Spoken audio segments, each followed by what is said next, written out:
Hello and welcome to This Week in the Middle East with me, Francis Matthew, and my friend Eddie O'Sullivan.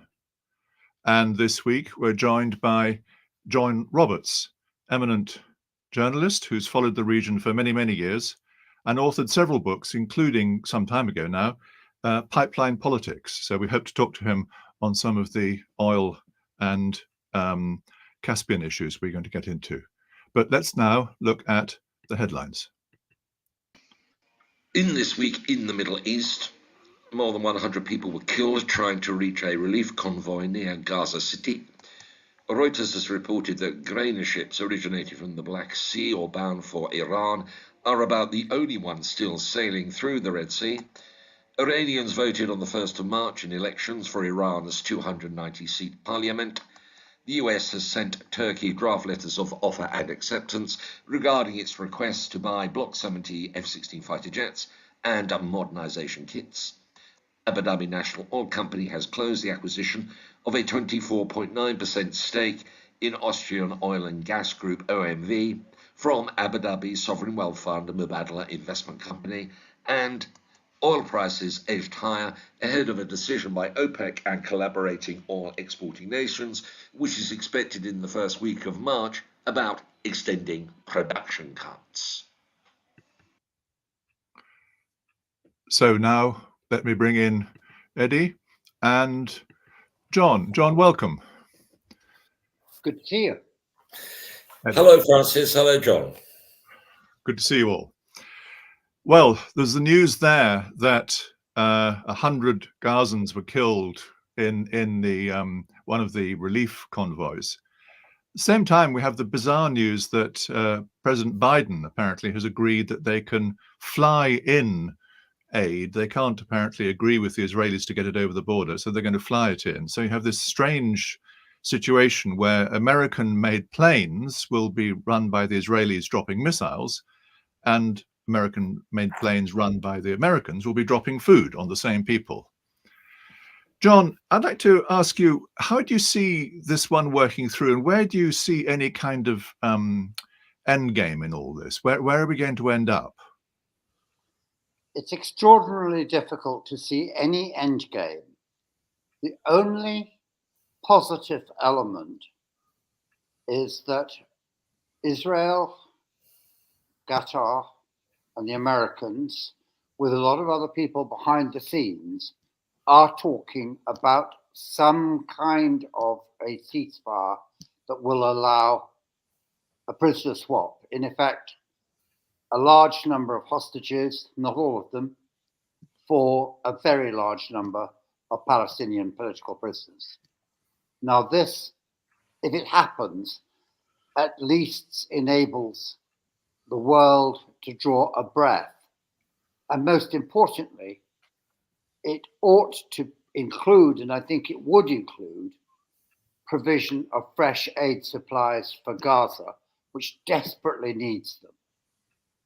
You mentioned... And why, sorry, but why do you think Netanyahu would agree to that? I think Netanyahu is going to be forced to agree to this, essentially because his own government is split on the subject and everybody else is for some kind of a truce in order to prevent, dare one use the appalling phrase, a Holocaust in Gaza. Now, there is a key issue. The American aid drops have already started. But if you look at the volume, it's only symbolic. Something like 38,000 meals have gone in to feed a destitute population of around 1.5 million facing famine.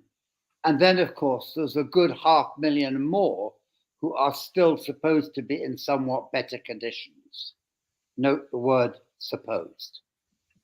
In other words, the situation in Gaza is as dire as it can possibly be until we get a formal declaration of famine. I would not be surprised if that does not happen in the next few days. This is a catastrophe waiting to unfold. And I think one of the points is that the Biden administration gets that. I don't know whether Netanyahu does, but I think quite a few people in Israel do. And that probably includes members of the coalition elements in the Netanyahu government. But Eddie, perhaps you'd like to jump in? Well, I see the logic of John's argument. I'm just interested in the formal declaration of famine. Who does that? And is it binding in any way under international law? No, nothing's binding. You can have famines in terrific circumstances, and it's the local people on the ground, in effect, that do it. But if you get the UN agencies who are operating in Gaza still, despite extremely difficult conditions, declaring that they think there is a famine, I think you'll find the rest of the world would agree with them immediately. But depressingly, I've just read that Israel's held its local elections, and other than Haifa and Tel Aviv, which have been sort of liberal in spirit for some time, the far right and ultra religious have done very well. So it looks as though the far right are still popular and rallying round during the war. When we come to the issue, and I can go into it now, the two-state solution, this is one of the critical issues. If we embark on discussions of a two-state solution, I'll tell you what I think is the problem. Tell us. In their hearts, both a large number of Israelis and a large number of Palestinians believe they should be masters of a state from the river to the sea, from the Jordan River to the Mediterranean. The point is whether there is a majority amongst both Israelis and Palestinians who understand that that is not a practical solution. You cannot have a single state in which one or other are masters to the exclusion of the other. So therefore, can you find a majority that already in their practicality accept the concept of a two-state solution, or given the negotiation of such a solution, would accept it? But you're up against the difference between what people think in their hearts, and in the extreme version, you can argue that is the settlers on the West Bank, getting on for nearly 1 million if you include all the inhabitants of Jerusalem. And on the Islamic side, on the Palestinian side, it's both the supporters of groups like Hamas and Islamic Jihad, but also those who are influenced by them precisely because of the war in Gaza. And how you deal with those, for want of a better word, extremists on both sides is the problem in trying to negotiate a two-state solution. Eddie knows this very well. What do you do when you have a minority that will not accept the concept of a majority? It led to 100 years, more than 100 years, of disputes over the question of British rule in Ireland and the future of Ireland. Powerful minorities, particularly when they are armed minorities, are extraordinarily difficult to tackle. Well, one way to deal with that would be to have stronger international pressure. and eventually pressure which bites. I mean, I'm surprised, to be honest, at how powerful the emotions that the tragedy in Gaza has given rise to around the world, particularly in Britain, where there's been a by-election and the extraordinary George Galloway has just beaten Labour largely over the issue of Gaza. Well, I'll make one point about emotion. The emotion is perfectly understandable, and harnessing emotion in politics is one of the things that, frankly, mainstream political leaders are very nervous about doing, but populists are not. And yet, when it comes to an issue like Gaza, or indeed when it comes to an issue like anti-Semitism, it's emotions very often that set the scene and set the pace. And that's the problem. How do rational politicians want to behave? I have a comment on Galloway. I have no problem with him saying that he supports the Palestinians in Israel. That's his right. My problem with him is you could have a perfectly rational discussion with him, as I have had, for an hour and a half, in which you talk about the balance. These points are for, these points are against an argument. And he will do exactly the same. And he will talk and discuss rationally, weighing different elements. And then a few minutes later, he'll speak. There's no balance. It's one thing and one thing only. And then if you ask a question that challenges what he's saying, he deflects it by saying, no, the real issue is this, and doesn't answer the question you put to him. This is the most dangerous form of demagoguery that you can get. And the trouble is, it can create a following, but does it actually help create a solution? And I don't think it does. I don't think it does either. Eddie, any thoughts before we move on? Yeah, we covered this before. I mean, every episode since we started. So the three factors at work, which is one, Israeli determination, right? Well, we can see what the electoral pattern is in Israel. Secondly, Palestinian resilience, which is demonstrably still there. But the most important one is American dysfunction.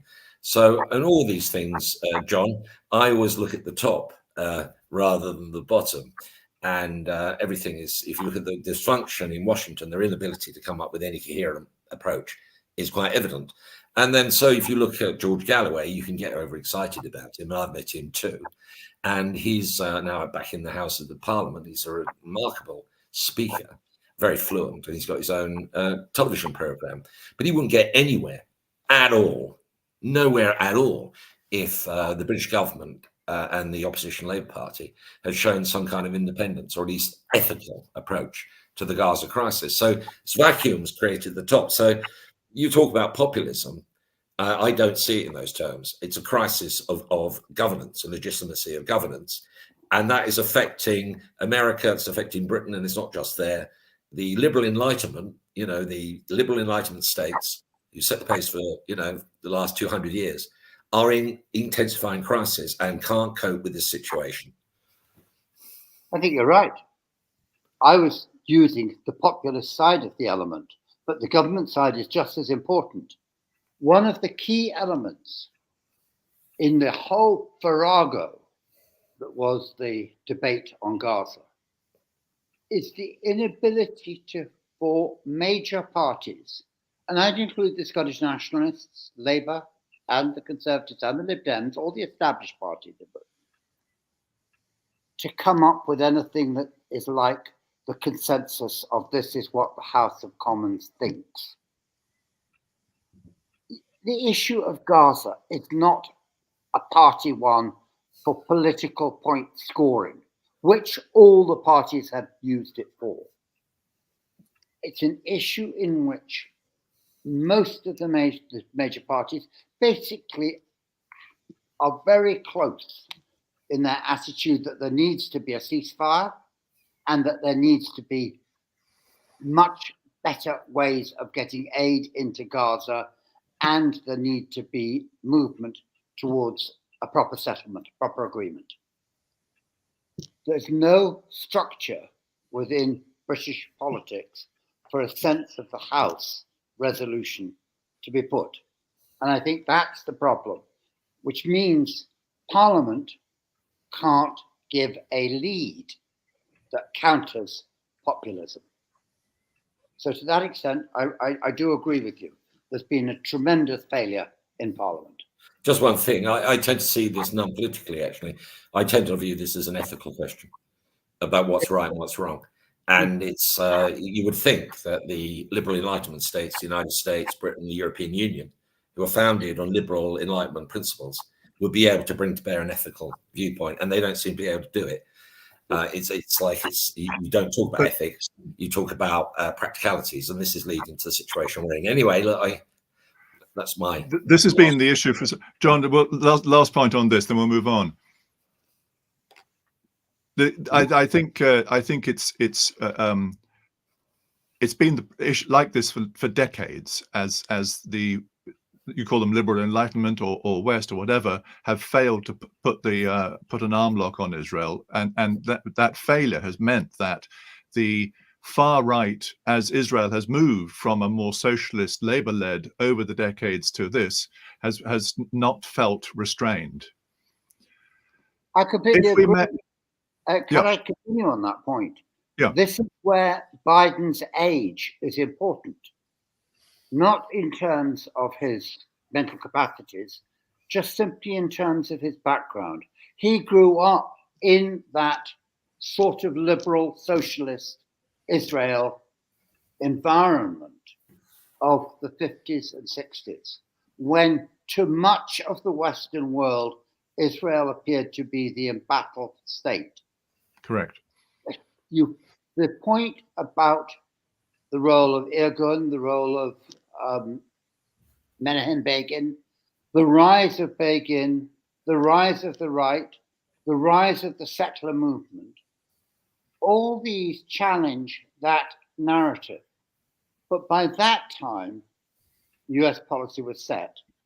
It's quite interesting. Going back to the late 1980s, I can remember there was an opinion poll that showed that Jewish population in America just narrowly or so favored a two-state solution at a time when the Reagan administration, and the same was true of the George Bush Senior administration, did not believe in a two-state solution. It's quite striking how now, far too late, we could argue, the two-state solution is regarded as the way forward. I would like to think it was, because you could talk idealistically of a mixed state of Israelis and Palestinians, but then that would be the end of the Jewish state. But if you have partition again, how do you have that partition given not merely the presence of so many settlers, but the fact that they are militant and that they are armed, and that you cannot assume that all of them will leave or will be capable of leaving? What Sharon did in Gaza, yeah, it's impossible to conceive that it could be done in the West Bank. So you have a problem from the start. I'll give one tiny little thing. I'm in Scotland. We fought our own war of independence against the English, which peculiarly resulted 400 years later in a Scottish king becoming King of England.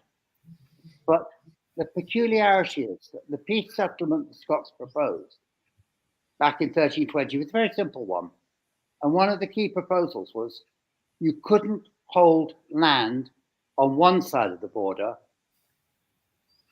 and also on the other. You had to choose. Now, isn't that the situation we've got now? And I might point out that when a peace settlement was reached between England and Scotland, that was the one element that was not included. And within 3 years, there was another war. With that conundrum, I think we have to pause on this one. We'll come back to this many, many times in the future. Yeah, John has argued that point in his book that he published 30 years ago. If I remember reading it. It's John Roberts' solution to the Arab-Israel question. Draw on Scottish history. Interesting. We're in danger of starting again. Excellent, excellent. I'd like to move on to one of the strange effects of the Russian invasion of Ukraine, is which has resulted in these sanctions, and then a rather bizarre alliance, or perhaps sort of warming up of an existing sort of relationship between Iran and Russia. You have this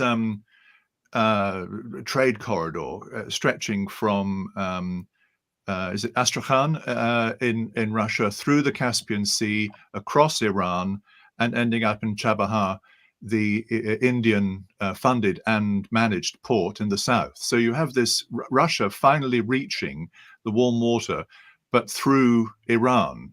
And how you know this territory very well, John, but I'm fascinated how a nationalist Orthodox Russian can possibly find common ground with the Ayatollahs of Iran. Sheer bloody expediency. What else? I mean, it's in part, it's because they are both, in terms of, if you could use this phrase, the West, pariah countries. Yes. But it's deeper than that. It is the fact that Russia in the last couple of decades has not restored its control over the Central Asian states, but it's increased its influence there. In particular, you have a situation in which there is an effective transport corridor now, not merely across the Caspian or down the Caspian, but through Uzbekistan, Kazakhstan, and Turkmenistan to Iran. Okay. There are, however, limits. Sometimes they'll talk about great deals of gas cooperation. It's impossible to see how you could do that in practice. It doesn't work. The pipelines aren't functioning in the way that they should do. And why would Iran ever become an outlet for Russian gas? Why would Turkmenistan, which is desperate to get its own gas out to market, want to see large volumes of Russian gas transit its territory? So I think the limits are those of, basically from their perspective, security cooperation, notably drones, notably technologies, and of course, a two-way process. Drones to Russia, nuclear technology to Iran. Because the Russians built the Iranian nuclear power station. Yes, and whether or not that extends to military nuclear technology is a massive issue. Remember that the Russians have proposed that they handle treatment of waste material for Iran. Yeah. I think my own guess is that the Russians would be wary about a nuclear-armed Iran. But could they prevent it in the same way, or would they prevent it in the same way? Did France and the United States do enough to prevent Israel becoming a nuclear weapon state? I think Iran, if, and I don't know this, if it is pursuing its ambitions to have nuclear weapons, it's going to find other ways of doing it than by relying on Russia. It's already working with North Korea, isn't it? Yes, and question is whether it could also work with Pakistan. Interesting. Yes. Iran's relations with Pakistan are always extraordinarily difficult. And very competitive. Yes. So you think that this trade corridor is a more transactional relationship than a sort of permanent link? Yes, I don't see it having that much strategic significance. Remember that throughout all this, Putin has retained a surprisingly strong relationship with Netanyahu and Israel. There is a concern in Russia for Israel for all sorts of reasons. I don't think Putin will put all his eggs in one basket into Iran. He's got one basket in Syria already. That's true. So if that's not going to work very long, but they're already spending. I mean, they're spending billions on the railways and the canals. There's a lot of money going into it. Canals are a red herring. The railways are important, but the railways, they're doing it now. They originally proposed it in 1987, was the last time that they had a major plan for a railway to go down to Bandar Abbas at the time. The point is that all of Central Asia is developing railways. The Turkmens have been pushing for a north-south corridor for ages. I can remember about 25 years ago, going to the opening of one of their new lines between Turkmenistan and Iran. This is part of the way in which not just Russia, but also China is looking for new connections to the rest of the world that do not rely so much on shipping routes. I don't think it is solely Russian. I think Russia stands to benefit from it. I think Iran stands to benefit from it. But I don't think it is solely an Iranian-Russian developed initiative. Eddie, anything to comment on? No, the realists in international affairs who have been marginalized by the ideologues in Washington and elsewhere who are trying to spread the liberal enlightenment unsuccessfully. The realists would say that in the circumstances, by sanctioning both Iran and Russia, you're driving them together. That's what you're going to do. And given that the Iranians had a nuclear program under international supervision, which the Russians were involved with, the fact that America has thrown it out, I mean, you're just inviting Iran and Russia to work together. So, I mean, it comes back to my original observation, and I'm really boring on it. The dysfunction in Washington is so intense. The inability to look at facts is just creating this situation, which undoubtedly we interpret as a new threat to the rules-based order. I think you're right. I think there is dysfunction in Washington, but that in itself is also quite interesting. I really think you're beginning to see serious questions, doubts in the Biden administration concerning what their policy towards Israel should be, given the catastrophe that we are seeing in the Gaza Strip. This is not to put the events of October the 7th to one side. It is to say that the sheer scope of the horror in Gaza is so appalling and so egregious that nobody knows how to bring it to a full and permanent end. All we can see in practice is the longer it goes on, the more for certain the Israeli actions are giving birth to new generations of militants who will want revenge. And that it's to end that issue of revenge that you need to have moves not just to a ceasefire, though that's the first thing, obviously, but to an actual peace settlement.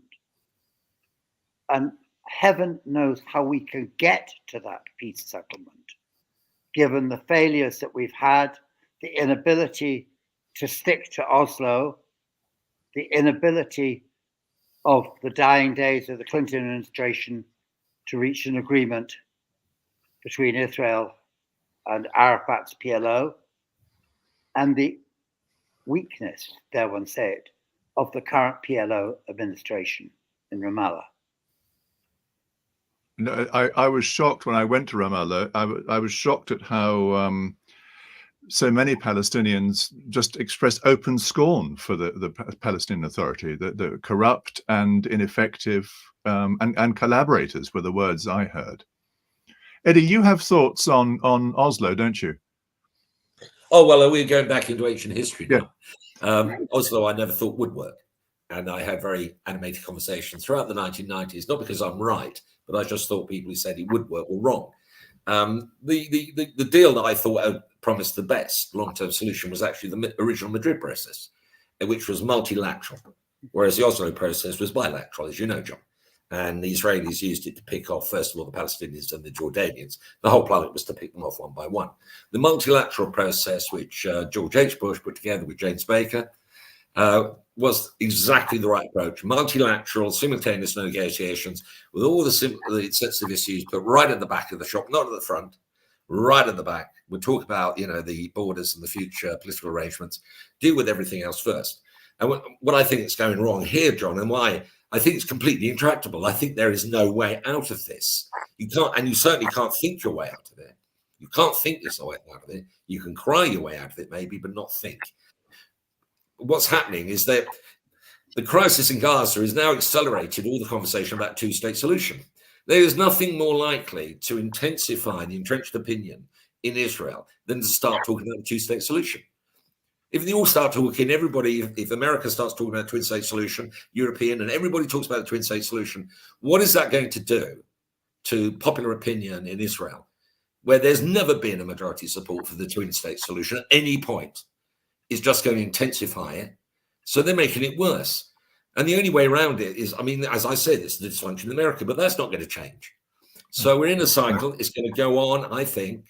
It'll just go on for years until it reaches a stage, the whole thing just becomes so unmanageable and out of control. The entire liberal Enlightenment order, from the United Nations to the World Bank, the IMF, all the institutions that we, Britain and America, built in 1945, which was so successful, brought down to dust. But I don't think that's going to be a short process, it's a long one. Anyway, that's my doomsday speech, Jim. Well, I'm going to close here and just take some comfort from what John said, that that he detects a shift in thinking, that the horrors of what's going on in Gaza may encourage some kind of rethink, even it is in what Eddie is describing correctly, I think, in this dysfunctional American system. John, any final thought before we should close down? Only to say, I fear Eddie may well be right. I sincerely hope he's wrong, because I can't imagine anything worse than a failure to tackle the current situation. Because, first of all, we need to make sure that 2 million plus people in Gaza get fed, that some kind of administration is restored. Heaven knows how you ever prevent that from being run by people that one would regard as extremists, given that Israel itself is now creating the new generation of extremists. But somehow, those who believe that you can have peace have got to work for it. And then they have the enormous job, which Eddie has pointed out to, of convincing sufficient numbers of those who do not believe that's in a solution to at least accept that it may be the least bad option. And the least bad option is perhaps all we can hope for right now. And with that hopeful thought, I thank you very much indeed. Thank you. Thank you, Francis. Thank you.